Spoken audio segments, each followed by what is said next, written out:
I'm very pleased to introduce Ian Plenderleith, formerly of the Bank of England, now Chairman of Morgan Stanley International.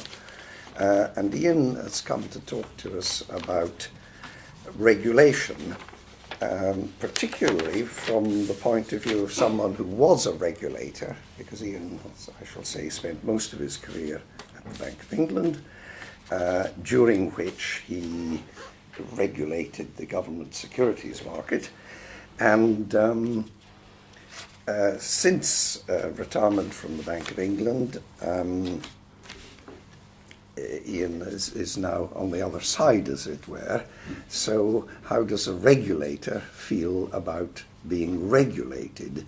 And in particular, which is the topic for discussion, while tightening up of regulation has taken place and continues to take place, are we at a point where we're in danger of going too far with excessive regulation, which is in danger of depressing competition, increasing the costs of doing business, and generally too much of a good thing? Now, Ian, as I say, is in a very good position to talk about that, having been a regulator and now, as I say, on the other side. His other impeccable credentials are that he studied classics here, greats at Christchurch, but also did an MBA at Columbia Business School, New York. Ian spent most of his career at the Bank of England. We met first in 1985, and we actually met in number 11, I think it was, Downing Street, for the first time, when there was a particularly complicated technical issue, which I won't go into now, but it was tricky. Oh, that awful thing about the Irish tithe stocks, I remember that, yes. That was that's right, there was a complicated tax thing. I was then in the Inland Revenue in charge of corporate tax, and Ian was the Bank of England, and the Bank of England wished, it was time when we were borrowing quite heavily, wished to borrow more, but couldn't put out a prospectus if it knew that a significant tax change. Anyway, it took a long time. At one point, a door opened, the interconnecting door to number 10, and Mrs. Thatcher appeared. But I also remember that Ian had saved the day because quite late in the evening, and discussion went on through the night, quite late in the evening wine was produced. I mean, Nigel Lawson was the Chancellor at the time, but there was no opener, and I think you solved the problem with a Swiss Army penknife. Swiss Army knife, that's quite right, yeah. Yeah. Anyway, with that introduction, Ian, and I should say to everyone, we're under the usual rules that what Ian will say to us now will be podcast and is not subject to Chatham House rules. So he will be even more discreet than he was going to be. And then in the discussion section afterwards, that is subject to Chatham House rules. But above all, we must finish by 6:45, if not a little before. So with that introduction, welcome everyone, and over to you, Ian.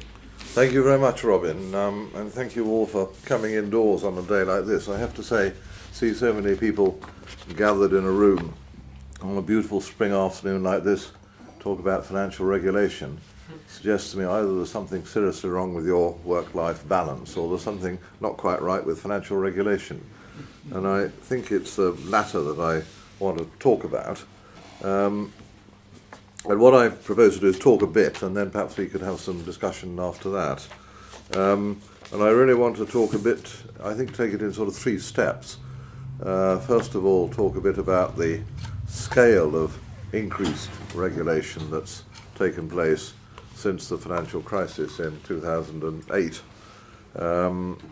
which has been very considerable, and it's useful just to kind of take stock of the scale of tightening that's taken place. Secondly, to talk about some of the impacts of that more extensive regulation. And then thirdly, to talk about we strike the balance. Where should we think the line should fall between regulation on the one hand and allowing regulated institutions freedom to conduct their business on the other, which is not at all an easy question. Essentially, what are the limits of the prudential oversight of banks? So let me start first with the kind of scale of regulation. And the plain story, which you'll all be well aware of, has been a very considerable increase in regulatory requirements on banks over the last 8 years since the financial crisis, and obviously rightly so. It was clearly necessary to strengthen the regulatory regime in order to address some of the deficiencies that emerged in the financial crisis. But it's worth looking at the kind of elements and dimensions of that increase in regulation. First of all, and perhaps most notably in terms of the size of capital that banks are required to hold against their activities, which have been hugely increased in stages over the recent years. The basic Basel ratio requirements are still there, though with a larger ratio applied to eligible assets, so-called Pillar 1 requirements. But on top of that, all banks have to add on capital requirements that are related to their own idiosyncratic risk profile, the particular areas where they have increased risks, the so-called Pillar 2A add-ons. And notably, that involves a much higher capital requirement against operational risk, the risk of mishaps and making mistakes. And then over and above that, banks have to hold capital against losses that they might incur in stressed situations, the so-called Pillar 2B requirements. Banks have to run a series of stress scenarios defined as being extreme but plausible, and calculate how much they would lose in those stresses, and demonstrate that they have enough capital to withstand those losses if those kind of tail events should occur. That's essentially designed to capture the tail that's outside the probability distribution of normal risks. Again, quite right, but it generates a significantly increased capital. And then on top of that, we've got various capital levels that are required or are going to be required: the capital conservation buffer, the counter-cyclical buffer, which is coming to us, additional capital required of the so-called SIFIs and G-SIFIs, the globally systemically important financial institutions, will be required to hold higher capital because of their systemic position in the financial system. And then individual banks may be required to hold additional capital called scalers, sort of add-ons, to reflect that deficiencies have been found in their control processes. They're putting in a remediation program to strengthen the controls, but whilst that program is being put in place, they hold additional capital as a protection against the deficiencies that have been found. And then on top of that, most banks, of course, that gives you your kind of regulatory requirement, but on top of that, most banks will have an internal buffer to make quite sure they don't come down to their regulatory requirement. And of course, the definition of capital has been tightened, so that the quality of capital that banks now have to hold, predominantly straight equity, is stricter than it was. And in addition, of course, many banks have suffered very substantial regulatory fines for transgressions, particularly in relation to conduct of business with customers, which has seriously eroded their capital base and has meant they've had to replenish that as well. So there's no doubt that the scale of capital has increased enormously, necessarily so from an inadequate basis before, but the question, as always, is how far do you go? Then alongside capital, banks, of course, are required to hold substantial amounts of liquidity. It was a sort of strange feature of the pre-crisis regime that the liquidity requirements on banks were not closely specified. There were various kind of rules and requirements but no very kind of coherent framework that required a bank to hold adequate liquidity to be able to meet its liabilities with ease. And that certainly always worried me at the Bank of England. Despite what Robin said, I was never a regulator at the Bank of England, I was a market operator. But I did have a concern, obviously, for the functioning of markets. And every now and again, we get a kind of stress event in markets, and it's necessary for the central bank to consider providing extra liquidity to help the markets through the stress. I used to kind of ask, well, what are the kind of liquidity requirements on banks? What sort of liquidity buffer have they got? And I never got a very coherent answer. And the answer was that we didn't have an adequate framework in place. So that has been built up over the last 8 years. And again, that's absolutely right. Banks complain about holding liquidity because it doesn't yield very much. But actually, if you're a bank, liquidity is a stock in trade, and you have to expect to have liquidity. Question is how much. We now have a substantial requirement. Essentially, banks are required to hold high-quality liquid assets, which therefore earn minimal amounts. Indeed, some cases now carry a negative interest rate, sufficiently to cover 30 days outflow, not only in normal conditions, but in stress conditions as well. And that is a pretty severe requirement, so severe that currently it's actually only applied as to 80%. You only have to cover 80% of your outflows, and that's gradually ratcheting up to 100% over the next couple of years. In addition, the banks now have to be able to report their liquidity positions pretty well continuously, if necessary on a daily basis, pretty well real time. Again, essential information to the authorities if they're going to manage a liquidity crisis. But of course, that imposes quite a considerable systems burden on banks in equipping themselves to do this. Again, not something that banks can reasonably complain about. Running a bank, it's quite a good idea to know how much liquidity you have around the place. But being able to mobilize it and report it pretty well real time is quite a serious requirement. And then thirdly, in the area of risk management, standards have been raised very considerably. Many banks in managing market and credit risk rely upon models that they've developed. Those models have been subject to expert scrutiny by the regulators and have had to be strengthened and extended and deepened in many cases, which has required a good deal of work to generate the data and to improve the model. Notably, alongside market and credit risk, the third great area where banks are exposed to risk, operational risk, just the risk of things going wrong, people making mistakes, or indeed kind of fraud, has been hugely extended. The basic rule is still that you hold capital against some measure of your average revenue as a sort of summary of the kind of scale of losses that operational risks might generate.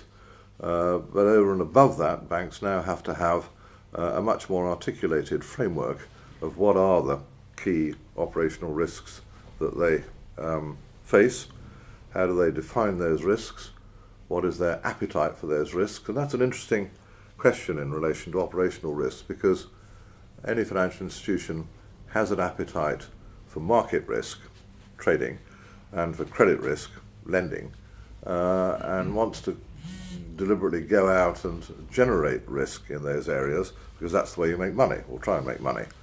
But in doing it, you obviously run the risk of mistakes and errors, operational risk. You don't actually have any appetite for operational risk per se. It doesn't bring any profit, it just brings losses. So you'd actually say, well, our appetite for operational risk is zero. Ideally, we'd like to run the business without making any mistakes at all. However, in the real world, we recognise there will be mistakes. So what you actually have to do then is say, what is our tolerance for losses due to operational errors? And you then need to define your tolerance level, and you need to quantify it. And that's quite tricky. You know, how much are we actually prepared to lose to inadvertent errors, or indeed to fraud, before we say, well, actually, this is such a hazardous line of business that we better not do it at all. It's quite a kind of challenging exercise to come up with a quantification of that. And that has to be done. And that has to be done across the raft of operational risks. And then you kind of get a total of your tolerance. and then you work out how often you think you might lose that money, and that generates a capital sum that you have to hold against that risk, which can be quite considerable. And then that framework, once articulated, has to be allocated administratively across 3 different lines of defence in the business. The 3 lines of defence being the front line, the business doers, the revenue generators, be they customer relations people or sales people or trading people, who have a responsibility for managing their business within risk limits. And then a second line, the kind of compliance operation that checks that they are actually abiding by their limits and that they are capturing their risk properly. And the third line, the internal audit, who come in from high and conduct a kind of root and branch review of particular areas of the business on a rolling cycle through the year to try to satisfy themselves that the controls are actually being observed. And structuring that in 3 separate lines of defence is quite a kind of considerable administrative exercise, because of course the front line tend not to want to worry about risk rules. The second line will tend to get drawn into helping the front line to do it, in which case they've crossed the divide and can't stand back and assess it independently. So you do need to have 3 different levels of management to control all of this.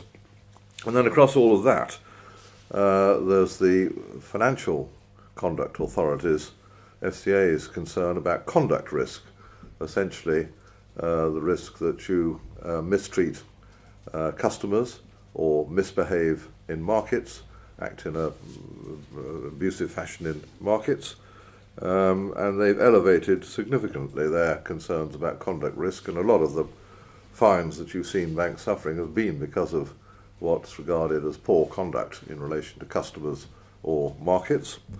And that requires a considerable apparatus of education and training and control and standards and policies to try to inculcate people into the standards that are required. And that's made more difficult by the fact that the required standards have risen substantially over the years. So you see numerous examples of financial institutions, not just banks, who come into trouble with the regulator because they didn't apply 5 years ago to the business they were doing the standards that are now in place now. And they didn't apply them then because the standards weren't there then, but nonetheless the business is now expected to be conducted at a higher level of disclosure. You must satisfy yourself of the sophistication of your customer, of his financial position, and of his ability to undertake the business you're trying to do with him. So that's a huge further layer of risk management required in a firm. And that's brought with it a very big increase indeed in people and in the skills required and in the processes that a business has to go through, and of course in the resources that have to be devoted to all of this, so that there's now a very elaborate process in which business has to be conducted, and all that's got to be scrutinised to make sure that it is being followed. And on top of that, the regulators around the world have developed a very demanding program of what they call recovery and resolution, which is that you have to be able to demonstrate that if you get hit by an extreme shock, such that your capital or liquidity position is seriously threatened, that you have a kind of process in place by which you can actually recover, albeit at damage to your business, without actually going down. That's recovery. And then the next step is that if you find you can't recover, you actually have to have a process in place, resolution, by which you can wind yourself up in an orderly way without disrupting the financial system and without generating a systemic panic. Those are very, and I'll come on to the resolution in a moment, those are very sensible requirements, but they're hugely elaborate and require a huge exercise in contingency planning, essentially, to try to generate coherent plans and plausible processes. That's risk management. And then a fourth area where regulatory requirements have been hugely tightened is in relation to governance standards.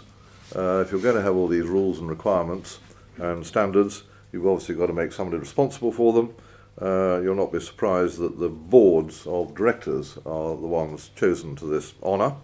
So there's been a hugely increased focus on the responsibility of boards and the board committees, a huge increase in the independent element on those boards, non-executive directors, and in the responsibilities attached to those boards for satisfying themselves that the regulatory requirements are being met, and that's quite a challenge for boards, because management can come and tell you that it's working, but you actually have to scrutinise it, and you have to have evidence of challenge, and you have to have reasonable grounds to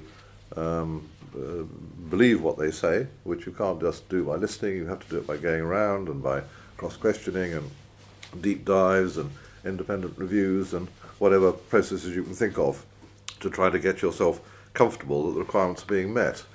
And the obligation to do that has intensified just in the last few months with the inauguration of the new senior managers and compliance regime, which assigns responsibilities for all the various parts of a bank's business to individual members of management, including members of the board. So if something does go wrong in the area, that manager will clearly be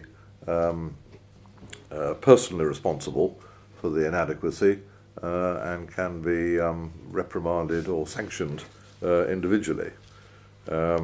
Again, that's not unreasonable, and the responsibilities that one's given as a non-executive director as part of that process or as an executive director are not different in kind from the responsibilities you have in any case as a company director, but they are very much more explicit.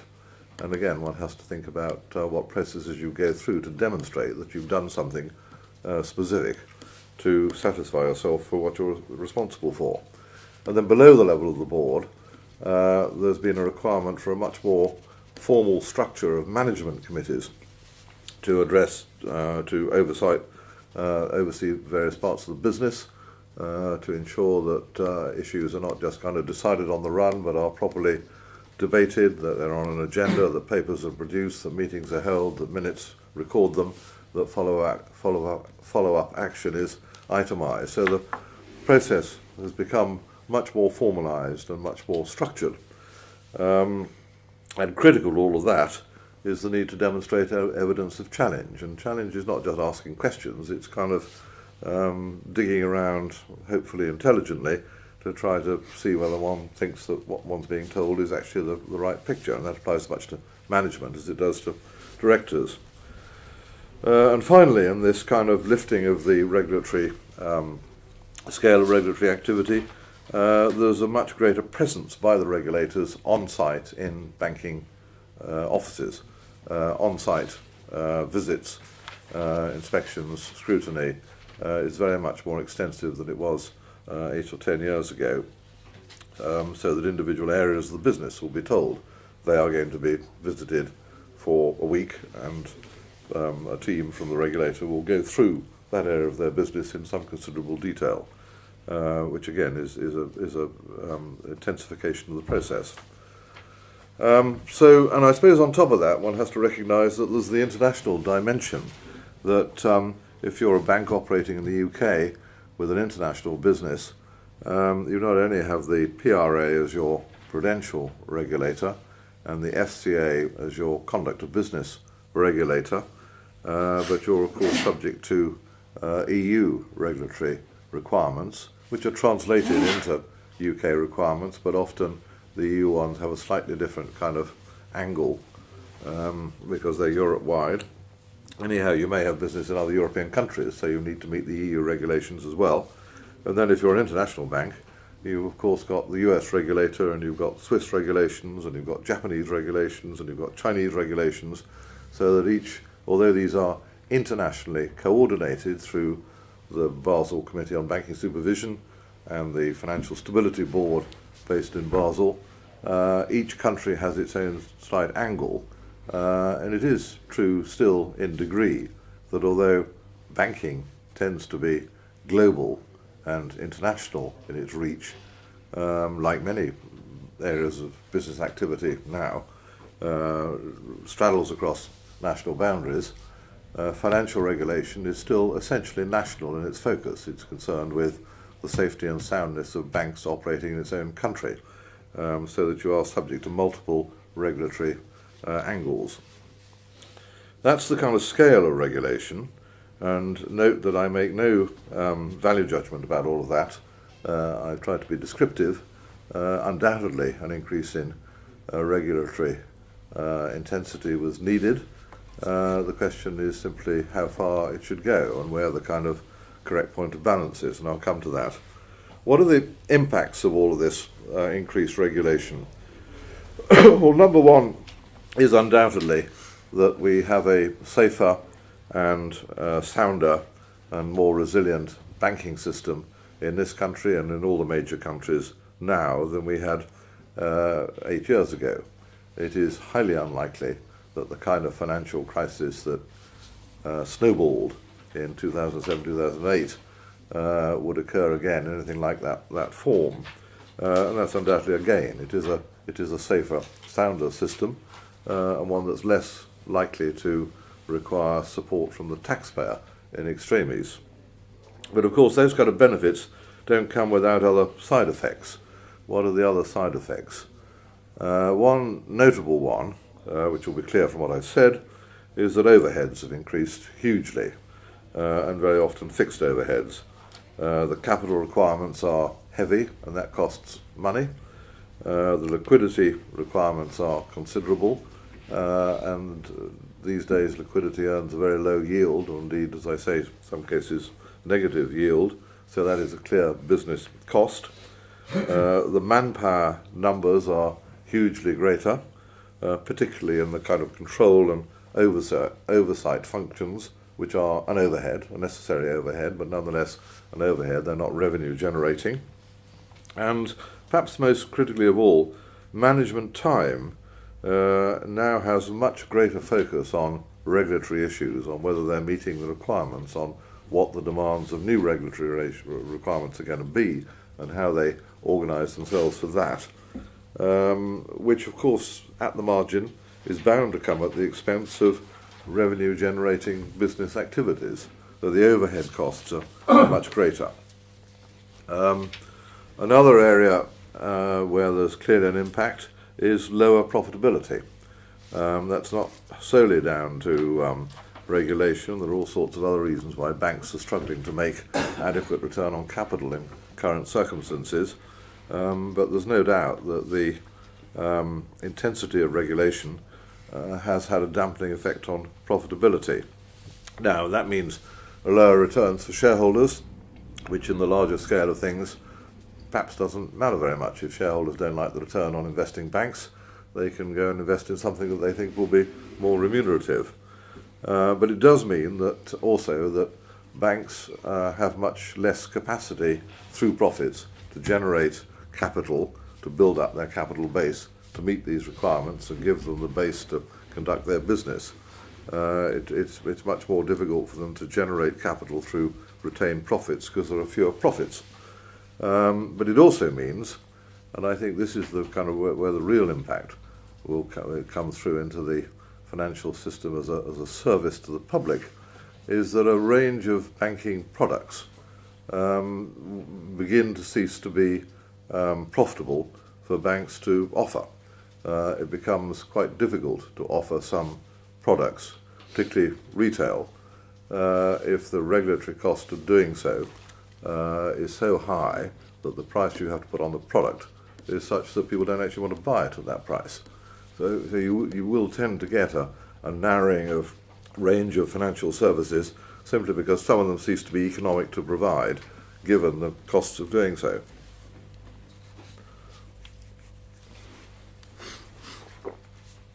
I think another side effect is risk aversion. Management inevitably, given the regulatory onslaught they've faced when there are mistakes, and given their sensitivity about regulatory sanction, show less activity in less interest in exploring new areas of activity, less kind of enthusiasm for innovation. for trying out new products. There is clearly a kind of sense in people's minds that this is an interesting idea, but frankly it's not worth the hassle. If it goes wrong, the downside is considerable in terms of reputation and regulatory damage. If it works, that's fine, but we don't need to take those kind of risks now. That's the other side of prudence, I suppose. And I'm certainly not arguing for imprudence, but you do have to recognise that excessive prudence can bring a risk aversion and a unwillingness to experiment and push the frontiers that itself limits the service that banks can provide. Another side effect is the much greater bureaucracy and more elaborate processes that banks have to go through in conducting their ordinary business. I referred to this a moment ago. It is a very kind of structured, elaborate process. It takes a long time for any kind of proposal to go through the system, a new customer, a new product, a new market strategy. It's right, of course, that it should go through scrutiny and challenge, but it does mean that the gestation process is extremely slow, and the costs incurred in the process are much higher. And I think there's another kind of side effect as well, which I advance with some hesitation, because I don't want to overemphasize it, which is that because the regulators are more intrusive in examining what's going on and criticizing what's going on and requiring remediation programs when they find deficiencies, there is a kind of risk of regulators beginning to supplant their own judgment in the place of management's judgment.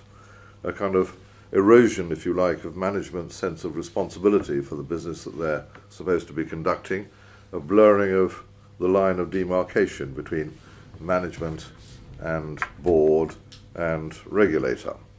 And that kind of tendency to worry about regulators second-guessing what management are doing, I mean, can lead them to kind of lose morale, lose interest in, lose confidence in their own judgment, kind of accepting what the regulator says, because that's the line of least resistance. And that, if you take it too far, seems to be a real danger, because regulators are regulators. They don't actually know how to run a bank. They're not asked to run a bank. They're asked to make judgments about the prudential soundness of banks and to insist on the necessary base for that.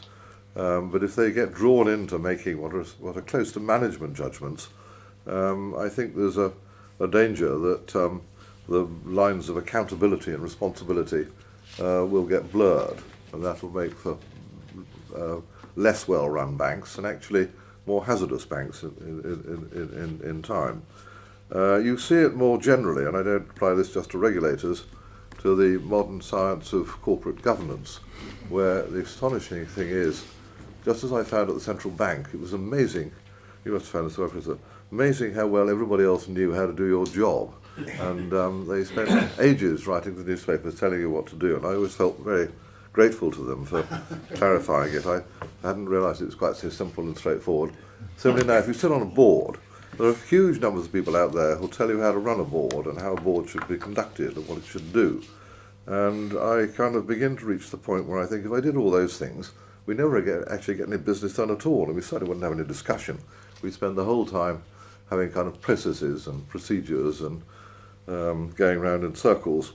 So there is a need to listen to what people say, but then make up your own mind and do it your own way and make your own judgment. And I worry that regulation that gets too intrusive begins to supplant or undermine management's confidence in doing that. Other side effects, I think at the kind of macro level, there are three things that worry me. One is a lessening in competition.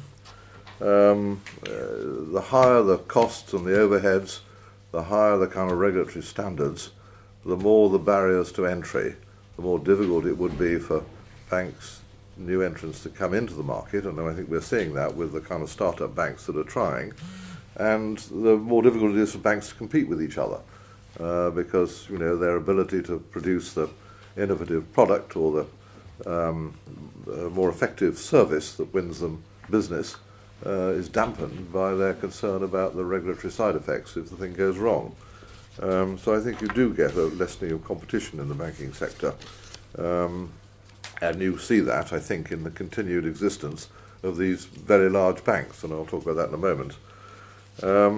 Another kind of macro effect that worries me is the dying away of innovation. I've referred to this already, but there is clearly much less innovation in financial products now than there were 10 years ago. It's possible that some of those products 10 years ago weren't very well conceived and weren't good value for money for customers. Personally, as a customer, I quite like being offered these things. I'm perfectly capable of throwing them in the dustbin, but it's quite nice to be kind of offered new ideas. Now you don't get that because there's much less incentive and enthusiasm for experimenting or innovating. And finally, more broadly, I worry that the effect will be that because of lower profitability, because of lessened sense of responsibility, because of high overheads and less competition, banks will play less of a role, of the role they should do in the economy, that they will actually find themselves impeded from the essential function they have in the economy of providing financial intermediation, risk management, and loan finance for business. So I think those are all side effects. I don't want to exaggerate all of them. They're tendencies, but they are, I think, reasons to think carefully about how far you go in regulation. And that brings me to my third and final bit, which is how far do you go? I think you can kind of get at that by looking at the two extremes, really. There is the picture or the proposition that banks should be kind of boring utilities, the kind of narrow bank prescription in one form. Indeed, some of that is translated into the ring fencing that the Vickers Commission has proposed and the government has adopted and is indeed being implemented. That banks should be safe and sound. They basically just take deposits and provide money transmission and savings and basic financial services like foreign exchange execution and a bit of sort of credit and loan facilities, but with very prudent ratios, so that they're essentially providing a kind of standard basic service like a utility. And that's fine. You do then get safe and sound banks that are pretty unlikely to fail, and they're pretty unlikely to need government support if there's a collapse. We get away from bailouts. But of course, as I was saying, at that extreme, seems to me you get less competition, less innovation, more kind of lethargic and uncompetitive, even sclerotic banks, not providing the service in the economy that the banking system's there to provide. That's banks as utilities. The other extreme, a sort of fantasy I sometimes allow myself to think about, but of course never talk in public, is, well, what about a world in which you have to have minimum regulatory standards? You want banks to have some capital, and you want them to have some liquidity, and you want some kind of perimeter within which banks can operate so that they don't go out and do outlandish things, and you only want standards for integrity and fitness and properness for bank staff. But within that kind of basic framework, you stand back much more and let banks generate their own business, compete, innovate, run with ideas, make money, lose money, and a much freer banking system. You would have to recognise then that you would get individual bank failures, and you probably would once every 50 years get a kind of systemic collapse like we had in 2007, 2008. And then you'd have to say, well, just as when we need to go to war every 50 years, we have a government that provides the army, that's why we have a government. So once every 50 years, when the financial system goes through a systemic stutter or wobble, we have a government that steps in and provides steadiness for it through the central bank. And yes, that could involve a cost to taxpayers, but you then have to do the calculus as to whether the cost of government support twice a century, or whatever, how often you think these things would occur, is actually greater or less than the economic cost of having an extremely safe, uncompetitive, lethargic banking system all the time that's much safer. Seems to me there's a kind of trade-off there. And neither extreme I find terribly attractive. So as a boring central banker, you'd expect me to come out in the middle and say, well, I think the ground is somewhere in the middle. And I don't know where it is in the middle. It's clearly closer and more effective regulation than we had in 2008. It's possibly a little less intense than we're now headed towards with the new regime. Where that ground is, I don't know, but it seems to me there is a kind of middle ground that one should be looking for. It isn't necessarily one extreme or the other. And why do I say that? Well, first of all, I think there are four reasons, really. One is banks actually aren't the whole of financial services. So there is a kind of danger, I think, in concentrating too much regulatory energy. And remember, regulation's a cost on the taxpayer.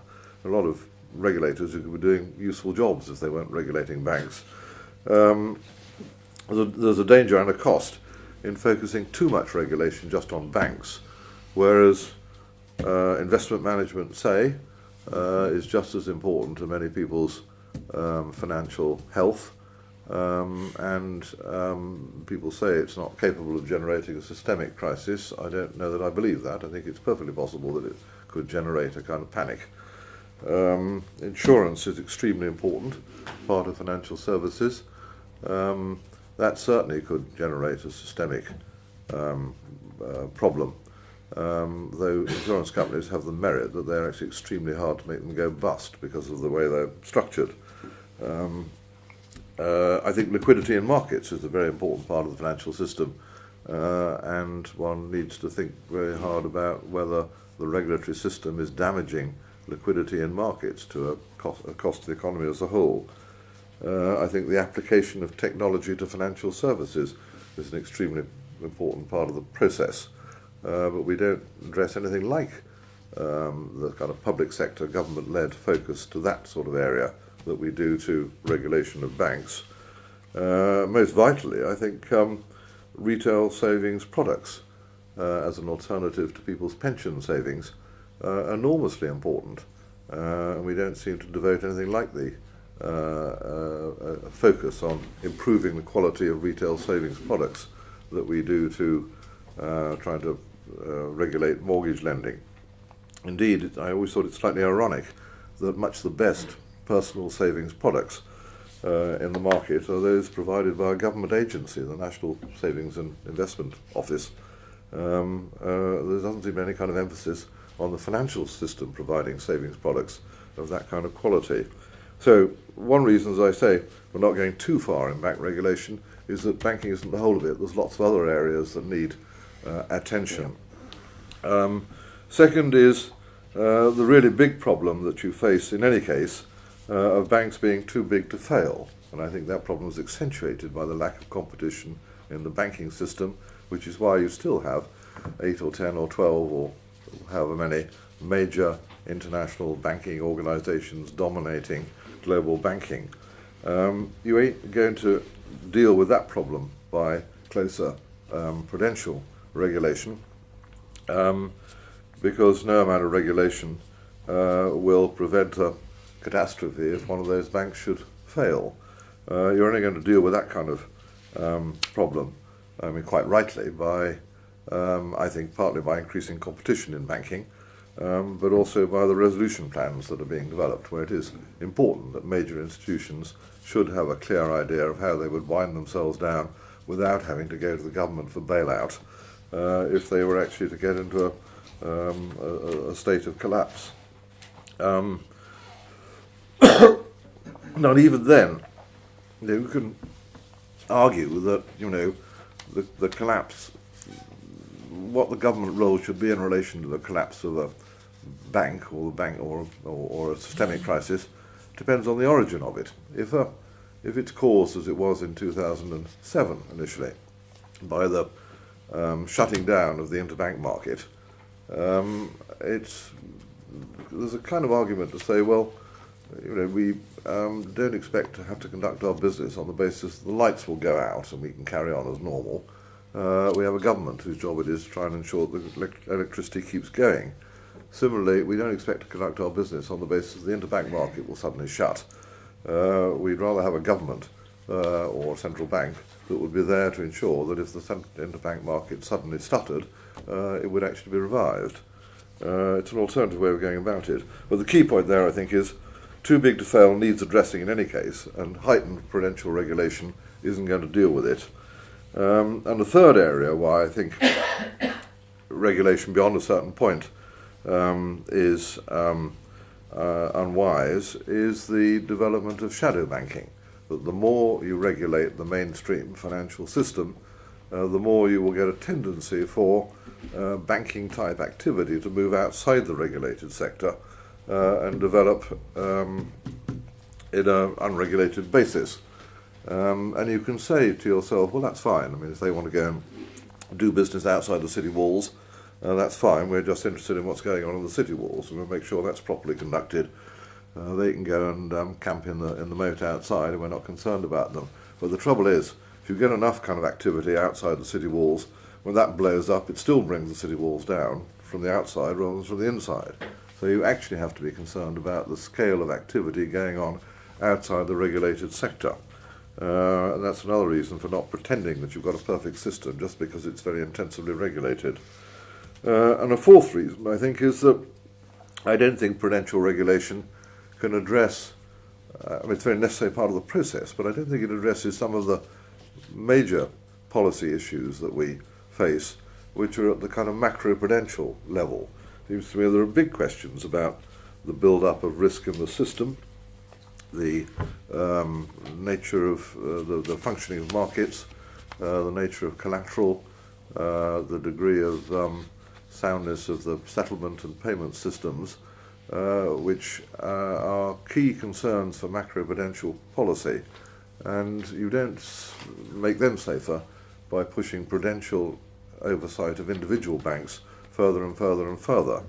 So again, if there's a marginal regulator, I'd rather put him into macroprudential regulation dealing with some of those issues than yet more intense regulation of individual banks. So for all those reasons, yes, it's absolutely right that we've had financial regulation intensified in recent years, but there is a limit, and I don't know where that limit is, but I do think it's worth thinking about where that limit lies, and the balance between the benefits of greater regulation and some of the unwanted side effects. And so what I'm hoping all of you will do is delineate to me exactly where that balance should lie.